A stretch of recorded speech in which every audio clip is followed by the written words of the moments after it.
Well, I'm up here in the attic working on installing the 4 additional 18-inch Ultimax woofers. I did check these before bringing them up here. They all measure around 22, 23 hertz FS.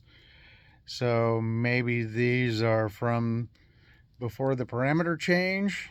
Apparently now they have a little bit less BL, a little bit lighter cone, a little bit higher FS. I don't know that that's such a good thing, but at least the four I'm putting in up here all measure about the same. Cleaning out a spot for the what will be the right side rear subwoofers. So this was supposed to have been closed cell foam up here, but a miscommunication caused it to end up being open cell, which is probably a good thing because it would have been a lot harder to get out the closed cell. This stuff's easy to pull out, but it's hard to get completely out. I use this little vacuum. The problem is it's got like 50 gazillion volts of static charge in it, so it sticks to everything. So the way these woofers are mounted, they're sitting on these rails. I don't want them actually sitting on the sheetrock, so this thing is about, I don't know, just a little thin shim of wood. You can see it can go underneath. So it's not actually sitting on the sheetrock. Okay, so here I am in the attic with my trusty Harbor Freight saw. The subwoofer baffles are here. They're mounted down. Randy's down below holding a cardboard box to catch the sawdust. We're going to start cutting.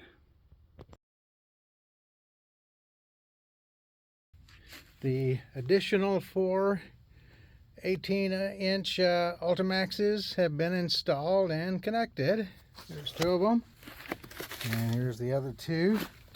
I can step back and get a little better view of those. Okay, in the theater we have the new woofers, which with a little light on the subject, you can see, wow, that's got like fingerprints all over it. I need to get up there and work on the paint too, clean that up. So, although you can't really see it when it's dark in here. And there's the next one.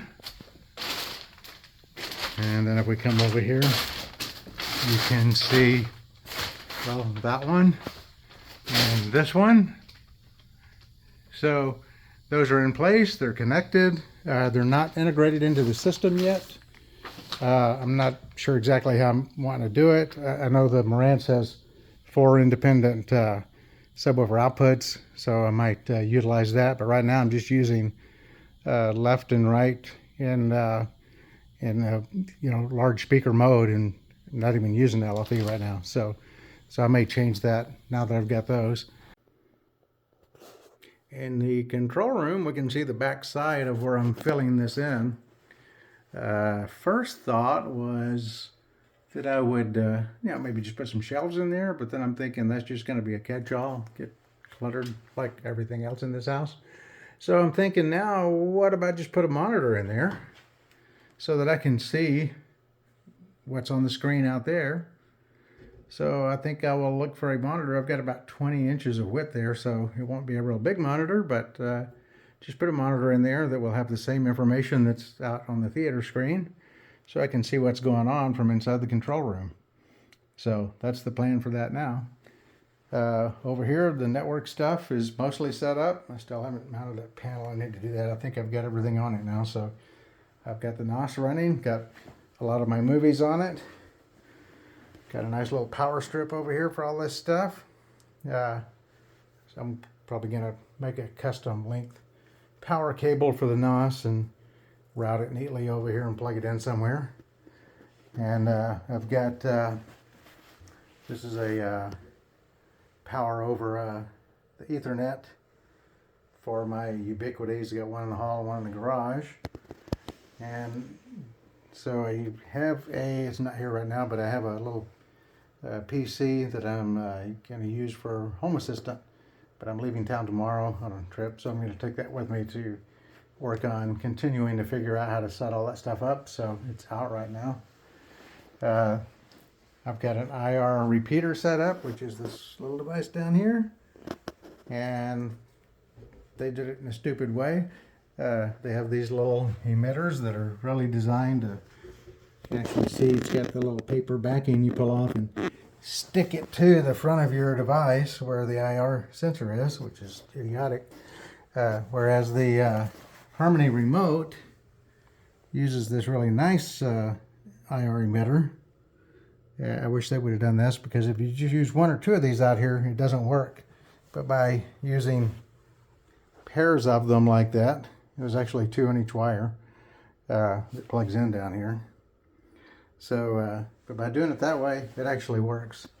But it would be better had they just used something like the Harmony remote. So that's all working at least. I've still got this same stupid little Tuya device for the floor lights, which is not even connected to the new router. So I can't even control it right now. But that's going to get replaced with a Shelly controller. Well, I can tie that into Home Assistant a lot easier than I can that thing down there. So that's it for the control room.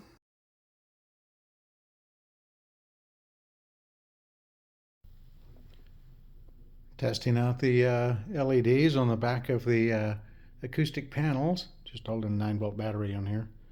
So got the red on, and the green and blue also work. I'm not using the white. Okay, I'm going to try to just hold one of these grill frames up here. You're going to be able to see a little bit of the gray cloth along the edges. Just kind of recesses down into this, and then it overlaps onto the gray material there.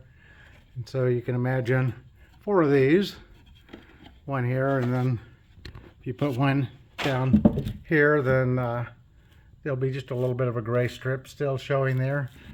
These are going to be covered either with black or with red, and that's going to depend on what I end up doing down at the front. My old theater had kind of a dark red slash burgundy curtains that wrapped around the dipole woofers that I also had in that theater. So just kind of make a right off the end of the screen, kind of a circular type thing wrapping around those woofers with a curtain. And if I end up doing that in red like the old theater, then these will also be red. These things, rather than remove them, I'm going to use them to build the new columns. It will be about 3 or 4 inches wider than those. So these will basically just be a base to attach parts to. They'll be completely covered up. You won't see those at all anymore. It'll be the same color scheme as this.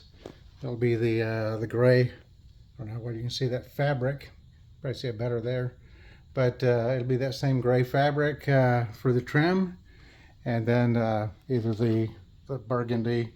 Doesn't really look real good on the phone here. It actually looks darker in life than it does on there. But anyway, so it'll either be that, and then also when I build these columns, same color scheme, same red or possibly black, and then it would be black curtains down there if I do that. So anyway, that's the rim's a mess right now. I've got this gray paint. Can't really, well, you can kind of see the blue over here, and then the gray. It actually works better with the fabric. And then the baseboard down here is the same gray but darker. So I just painted a little of that to see what it looked like. Basically that color came from the fabric. I took the fabric to Home Depot and they color matched it, got that color that the baseboard is, and then I added some white to it to get a lighter version of it for the walls. So theoretically it's the same color as the fabric, but I mean, how well can you really match something like that, because it's not really a solid color? But I think they did pretty well. But the other thing I did is the center line, and actually for that matter the main lines, was only running down to 100 hertz. That's where I'm still cutting them off. But the thing with the main lines was they worked along with the dipole woofers, so that the woofers are essentially part of the left and right speaker. And these go down to 40 hertz. And then also half of the 18s up here is part of the left speaker, and likewise half of them, and also the dipole woofer over here is part of the right speaker.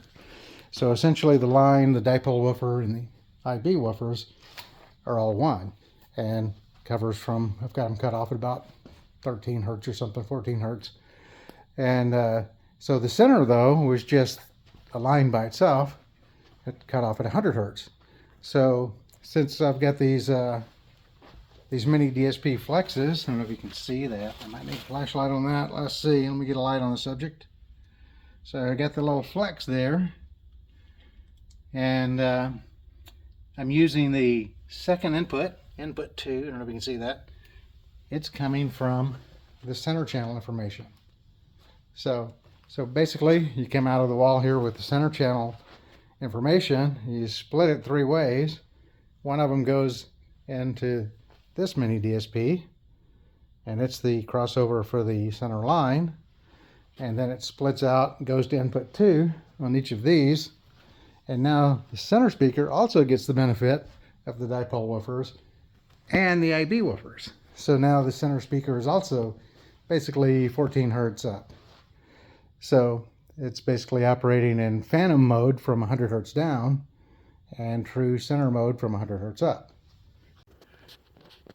So the rear speakers are going to be mounted against these walls. So it's going to be butted up against that wall, backed up against the back wall, and of course up against the ceiling. And of course the same thing over here. The problem is I wasn't thinking when I drew those up and built them. So this is about 31 inches deep on that wall. Speakers were about 37. So I cut some off the back, and we'll go look at that. Okay, the rear speakers have been modified. We're just going to slide this back out of the way, and that board right there is just sitting in there right now. It hasn't been attached. Same thing over here, just kind of laying there. So basically I've just made these not as deep. It's upside down right now. This would be the front of it at the ceiling, and of course that would be up against the back wall, and then one side of it would be up against one of those walls that extend out on each side of the rear seating. So I can do some work on this. I can cut apart on the CNC to kind of, because this, this used to have this nice curve to it. If we put this one kind of up there, this is kind of that kind of pattern's kind of gone now, but I can create something on the CNC to put in there and kind of make it look like it was meant to be that way from the start, so people won't realize what an idiot I was for not thinking about making the depth correct. Okay, well, my foot surgery vacation is over. So I'm back in a hotel in New Mexico. So progress on the theater is going to be a little bit at a time, like usual going forward. But maybe I can talk to my doctor and come up with some other surgery I need so that I can get some more time off work. But probably not. So anyway, I hope you were able to endure this video. It was pretty long, but that's about it for now, and hopefully I'll be able to get some more done in the not too distant future. Thanks for watching.